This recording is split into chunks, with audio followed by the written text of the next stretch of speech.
à ça, un peu mal à l'aise.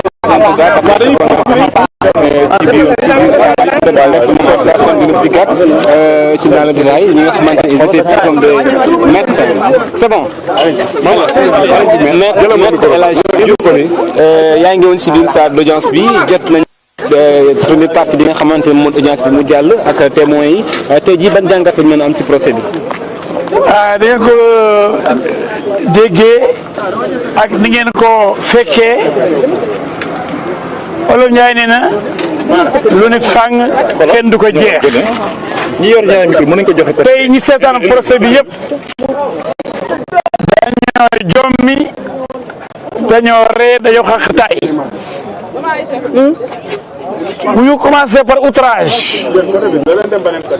ñoom ñi ñëw ñëpp ku ñëw ni vraiment Bougane yëkkatul benn kàddu bu tegginewul saagawul xastewul deful dara lu ñu rek tooñ amul kenn ku mu tooñ tamit du capitaine du adjudant du éméder chef du agent kon boobu daanu na tribunal ci boppam constaté na ni dañoo sosal Bougane pour gën koo téye prison loolu procureur moo ko ci yokk sax ndax bi ñu demee ci gendarmerie yi Bakel maa fa nekkoon ak maître Ba affaire outrage kenn tudd ko fa ba jour bi mu ñëwee fii Bougane procureur yokk ko ci outrage pour gën koo dugal waaye tey defe naa ni tey moom dëgg feeñ na ne outrage amul bi ci topp mooy rébellion kenn ci ñoom neewul Bougane dafa jéem a xeex wala reyante dañ koy jàpp rébellion daanu na ndax moom moo yëkkati ay loxoom ne leen comme convoi bi moo leen déranger pour mu dem Bakel ndax da ngeen président mu ngi Bakel kon dañuy bàyyi convoi bi fii ci tali bi ci mbedd mi man ak Anta Babacar Ngom ak Thierno Bocoum ñun 3 leaders yi sàmm sa kaddu ak sunu garde corps dinañ dox kon dem Bakel ñu leen dox déedéet du ngeen Bakel ngeen dul dem ñu leen non mais ak tànk ku bàyyi ngay convoi bi dem convoi bi dafay toog ñun ñu dox dem Bakel ñu leen du ngeen dem Bakel mais Bougane ne leen ñoom jëpp waxuñ ko de xalaat kon da ngeen may jàpp vous m'arrêtez je marche ou vous m'arrêtez parce que ñu ne ko jàpp comme yaa nañ la jàpp nañ la sama sol ab yaa nañ la jàpp nañ la ci lan ci dégg nga da ngay dox dem Bakel comme convoi bi déranger nit ñi da ngay dox ñu ne non léegi jàpp nañ ne prison nga jëm kenn amul droit dox dugg ci dëkk boo xam ni président moo fa nekk président bu demee seeti sëñ Muntaxa Touba kon kenn warul jógee Mbàkke dugg Touba kenn warul jógee Daaru Muxti dox dem Touba kenn warul jógee Daaru Salaam dox dugg Touba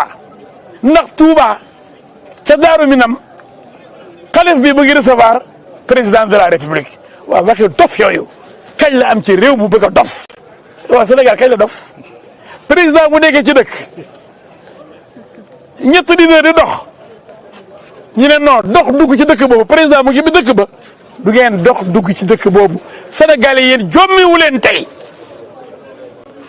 question yi bu ñuy posé gars yi dañoo rus ñoom ñu doon posé question yi soi-disant ay gendarme ñu ne capitaine bi ak capitaine ordre la jot ngir mu arrêté. mu arrêté Bougane convoi bi. mu arrêté convoi bi waaw mais convoi bi la war a arrêté mais pas dox ñu convoi bi moom arrêté nañ ko amul refus d'obtempérer arrêté nañ mooy troisième infraction bi convoi bi forcé wul baare ay barrage dafa droité ni leen comme sunu convoi bii jekk ba dee war a dem dimbale ji néew doole yi ñi ñàkk lépp ñu ndox bi dugg seen kër ba nangu seen kër yi comme ay ngeen ñu convoi bi dem te ne convoi bi ni mu jekkee oto yi di ñu rafetee ni ñu àndee jaagar yi ci dëkk bi xëy na fekk fay oto yu ànd ak président Maguette Koubidas xëy na loolu moo leen metti ñu ne non surtout que ñoom indiwuñ benn ndimbal fa ñuy jëm ñu ne déedéet du ngeen dugg ñu ne waa kon convoi bi na toog ñun ñu dox ci dox boobu nag ñu ne leen amu leen droit dox loolu infraction la prison bu Gànn li ko waral mooy damay dox dem Bakel ñu ne ko doo dox soo dugg Bakel dang dul dox marche lu am. mais li gën a garaaw mooy Bougane bi nga àndoon ak yeneen ñaari leader Thierno Bocoum ak Anta Babacar Ngom mais moom lañ ci seppi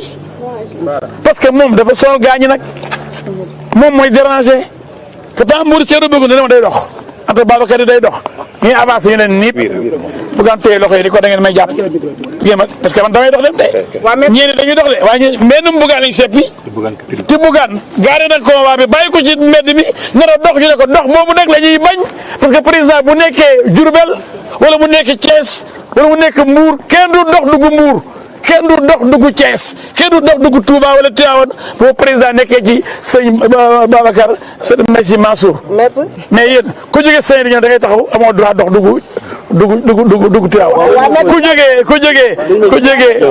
mais tey am nga yaakaar ne procès bi tey fi lay yem dinañ ko bàyyi mu dem ñibbi. bu fekkee ni kay amuñ intention téye ko prison ndax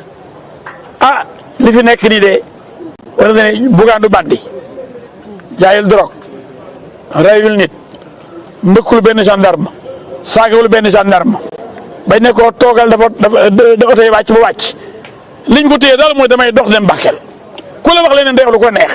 damay dox bu ngeen ma arrêté ma bàyyi fi convoi bi dox ñu ne ko doo dox kon yaa ngi prison loolu nag tey buñ ko bàyyiwul nga xam ne am na leneen loolu ci làqu buñ bàyyiwul tey Bougane Sénégal yëpp maa ngi leen xam leen kon dafa am lu ci làqu xëy na li ko tere def campagne ba léegi li tax ñu téye ko def teguñu ko fenn kon mooy continuer kon xanaa loolu rus nañ ko def tribunal bi ma gis ñi ñu déglu gëwuma ni leen def ëllëg lu ñu di xeebee. d'accord ñëpp a gis ni mu demee. avis maître avis lan moo nekkoon état d'esprit bi nga jàkkaarloo moom nu mu meloon devant la barre. Bougane gisoo ko bu ñu jongalee gisoo ko mu mel ni champion d'Afrique gisoo ko muy toj affaire yi leer du dugal ay but du dugal ba gars yi jaaxle procureur jaaxle ñëpp jaaxle gars yi nii dañu mujj xool di waa kii luñ koy indee fii ça va kii luy def fii place bandi yi ñi ne ndoog moom mu tëdd ci lali bandi yeeg néegu bandi yi kii bandi la kii di dimbale ñu sonn indi ay ndimbal lii la mérité ba muy dimbale waa Bakel yi sonn lii la mérité yéen waa Sénégal ku waxul dëgg wax ja des yàlla nañu yàlla musal ci lu dëgg yàlla dimbale ba tribunal bi yàlla leeral xelam teg ko ci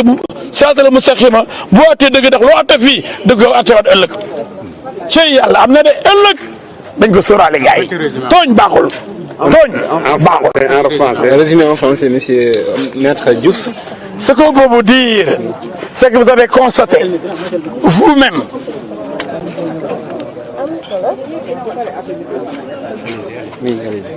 que le dossier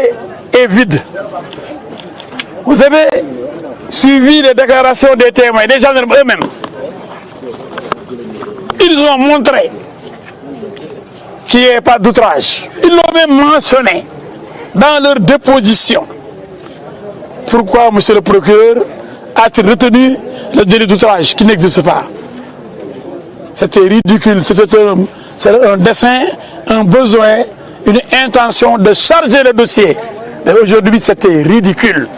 Pour la deuxième infraction, la rébellion, tout le monde a montré, y compris les gendarmes témoins, que Bougane n'a fait aucune résistance et qu'il s'est même rendu en disant clairement aux gendarmes que si je ne marche pas vers Bakel, arrêtez-moi. Et le capitaine de lui dire, comme vous voulez que je vous arrête, monsieur Gueye. Donc on a arrêté Bougane parce qu'il a voulu se rendre à pied à Bakel, abandonnant même son cortège. Mais malgré tout, on l'a arrêté. Pourtant, il était en compagnie de Anta Babacar Ngom et de Thierno Bocoum. Mais qui n'ont pas été arrêtés. Donc c'est Bougane qui les intéressait. Parce que Bougane dérange. Vous tous, vous le savez. Bougane dérange. Bougane dérange. Bougane dérange. Il fallait l'arrêter et l'empêcher de battre la campagne, de participer à la campagne électorale qui a déjà démarré. C'est injuste. Pour la troisième infraction, la contravention, le refus d'obtempérer. Mais non, on a montré aujourd'hui que Bougane, chaque fois qu'on lui a demandé de s'arrêter, il s'est arrêté. Il s'est exécuté. Il a obéi aux ordres des gendarmes. C'est pourquoi même il avait décidé de marcher en abandonnant son cortège. Donc en disant qu'il y a refus d'obtempérer, on raconte des histoires. Donc aucune infraction n'est constitué dans ce dossier. Il y a un souci manifeste de faire mal, de l'envoyer en prison. Et qu'est-ce qu'il a fait? Aider des populations. Vouloir aider des populations sinistrées. Des populations chassées de leur maison par les eaux. Des populations qui sont dans la misère. Et il a l'habitude d'aider les populations en difficulté, aussi bien celles de Kerbassar, les populations de Kerbassar, celles de Touba et ailleurs, et même aujourd'hui, les populations de Bakel. Et ça dérange. Quand les autres ne font rien, et ayant tous les moyens, ayant le pouvoir, ne font rien, lui, il fait. Mais ça frappe la conscience de ceux-là qui n'ont rien fait, et qui doivent faire, et qui peuvent faire. Mais lui, il fait. C'est ça, Bougane. Mais vous savez, vous êtes sûr qu'aujourd'hui, le procès va s'arrêter là et que Bougane sera libéré? Je l'espère parce que face à un dossier vide, confirmé par les témoins et les témoignages, rien ne charge, absolument rien ne charge M. Bougane Gueye Dany. Tout est pour sa relaxe pure et simple. Comment peut-on le retenir encore à Tambacounda, dans la chaleur, en pleine campagne électorale, alors qu'il n'y a rien dans le dossier? Il n'est pas un bandit, il n'est pas un trafiquant de drogue, il n'est pas un voyou, il n'est pas un criminel, mais bon, il n'est pas un violeur. Mais comment peut-on le retenir ici alors qu'il est candidat aux élections législatives, alors que c'est un leader dans une coalition? Comment peut-on l'empêcher de participer à la campagne électorale? Je pense donc qu'aujourd'hui, le tribunal va vider, va rendre compte, va décider. Le tribunal va vider son délibéré. Le tribunal, je le pense, le tribunal est composé d'hommes intelligents et certainement humains et sérieux et juste, parce que ce serait injuste de retenir davantage Bougane Gueye Dany, qui doit être relaxé aujourd'hui pour le plus grand bien de la démocratie sénégalaise et pour la victoire du peuple sénégalais. Je pense qu'il sera relaxé. Tous les avocats sont optimistes, le public est optimiste, le tribunal lui-même sait qu'on a chargé Bougane outrage, rébellion, refus d'obtempérer, un communiqué mensonger de la gendarmerie qui dit qu'on a demandé à Bougane de laisser passer le cortège du président alors que ce n'est même pas à la même route. Ce qui est faux. Le président devait venir par les airs et ceux qui devaient l'accueillir devaient venir de Tambacounda vers Kidira. Et Bougane est parti de Ourossogui vers Bakel. C'est deux routes distinctes. Vraiment, c'est ridicule de retenir Bougane, de l'arrêter et plus grave encore, de l'emprisonner. C'est vraiment injuste. Ah oui, Bougane est en forme. Il ne mange pas depuis plusieurs jours, mais il me dit je bois, je dis Bougane tu vas mourir. Il me dit non, vous m'avez vu en grande forme parce que j'ai la foi dans la dignité et je veux me tester moi-même pour savoir jusqu'où va ma résistance et ma résilience. Cet homme est un modèle de courage, de dignité, de persévérance dans l'effort, d'abnégation, de résilience. Cet homme, aujourd'hui, sa place, c'est parmi les leaders politiques de ce pays. Ce n'est pas là-bas, à la prison de Tambacounda, où dorment des criminels de toutes sortes, des bandits, des voleurs, des escrocs.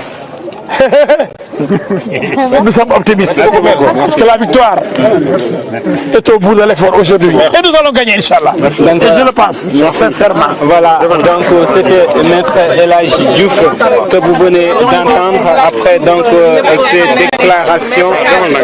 donc à la suite de la pause. Je rappelle que procès bi ba tey jii nii jeexagul dañoo nekk ci pause seulement pause bi nag 16h lay jeex jot ngeen dégg kàddu yi nga xamante ni ki nga xamante ni moom moo di Bougane Gueye Dany jot na kaa yëkkati jëmee ko rek ci procès bi day confirmer seulement les informations yi nga xamante ni nii SeneNews jot na kaa joxe nii léegi ngir rek daal di xam rek askan wi lépp li nga xamante ne nekkoon na ay témoins jógee ci fi nga xamante ne fii moom moo di ci gendarme yi ils ont quand même disculpé en partie Bougane Gueye Dany, ce qui est très important parce que c'est quand même des témoins à décharge, à charge du monde loolu nga xamante ne nag moom la Maître El Hadji Diouf loolu la confirmé actuellement au niveau de Tambacounda pause bi dinañ ko reprendre ginnaaw nag ñu déglu li nga xamante ne ni moom moo di l'inculpé en personne muy Bougane Gueye Dany ñu déglu aussi ki nga xamante ne kii wala bokk ñi nga xamante ne nii ñoom ñoo di les témoins à charge et à décharge donc dina am ñi nga xamante ne aussi daañu leen dégluwaat mu mel ni aussi xëj na sax audition yi peut-être que jeex na léegi nag lan moo ci des ci 16 heures li ñu mën a xaar muy une partie très importante ci procès bi muy réquisitoire procureur de la République bi nga xamante ne nag nañu xaar fan lay xàccee wala bokk fan lay ngàllee jëm ci li nga xamante ne kii moom moo di procès wu Bougane Gueye Dany bi ci réquisition procureur boobu nag di ngeen xam ni peut-être que le juge n'est pas obligé de suivre li nga xamante ne moo di réquisitoire boobu noonu mais quand même c'est un peu donc annonciateur par rapport au procès qui sera rendu après donc par le collège et le cortège bi nga xamante ne ñoom ñoo koy rendre je rappelle que après réquisitoire bi ñi nga xamante ne moom moo di waa cour bi muy juge bi ak ay assesseur am ñoom ci seen bopp daañu jëlaat beneen pause dugg ci biir waxtaan ci seen biir xool seen intime conviction lan la leen seen xel jox par rapport ak témoignage bi par rapport ak dossier bi par rapport ak li nga xamante ne aussi moom moo di procès verbal bi nga xamante ne moom moo jógee foofee ca diwaanu gendarmerie bu Bakel lan lañ ci war a joxe comme décision waaye nag lal ko itam ci li nga xamante ne moom moo di droit ci li ñu mën a jàpp ba tey jii mooy que ni xel dal na ñeel partie civile bi ñeel partie de la défense bi du moins muy maître El Hadji Diouf mi nga xamante ne moom moo jiite pôle d'avocat bi nga xamante ne jamono ji moom mooy kii layool ñi nga xamante ne ñoom ñoo di Bougane Gueye Dany wante itam jot nañu dégg ci li nga xamante ne moo di ci information que procureur bi ci boppam il n'est pas tellement convaincu par rapport ak li nga xamante ne moom la doon xaar jëmee ko ci témoins yi surtout les témoins à charge yi nga xamante ne moom ñoom lañ doon gën a xaar ñu gën a chargé dossier bi nga xamante ne moom moo di dossier Bougane Gueye Dany bi wante bi ñu jàkkaarloowee ak avocat wu Bougane yooyee dañoo xaw a perturbé wu xaw a jaxasoo ñenn ci ñoom sax dem nañu ba contredire li nga xamante ne moom mooy la ñu waxoon ci seen procès verbal bi nga xamante ni jot nañu kaa déposé muy tellement de faits majeurs yi xamante ni un peu dina indiqué jëm ci rek fan la wànnante di mujjee ki gëtëm jëm ci li nga xamante ne ni moom moo di issue procès wu Bougane Gueye Dany bi ñu rek bàyyi leen ak ay image ñu pose tuuti daal di xool 16 heures léegi mu jot ñu duggaat ci salle bi xam naa ne peut-être que dossier bi moom tey war nañ kaa mën a jeexal renvoi peut-être que du ci mën a am peut-être aussi ñu mettre ko en délibéré xëj na loolu lépp c'est des possibilités ak li ci mën tam renvoi amul tey ci suba donc ñu sante ko yàlla tey ji nag li des mooy que ne xëj na aussi pratique juge yi dinañ dem ba ci biir ñu ne dinañu concerté wu wante da ngeen dem ba sàngam ngeen ñëw ñu jox leen décision bi wante tey ji njabootu Bougane Gueye Dany njabootu politique am ak njabootu biiram li ñu bëgg mooy que ni ñu délibéré te itam délibération boobu ne nekk en faveur leaderu gëm sa bopp kenn ci leaderu coalition sàmm sa kàddu.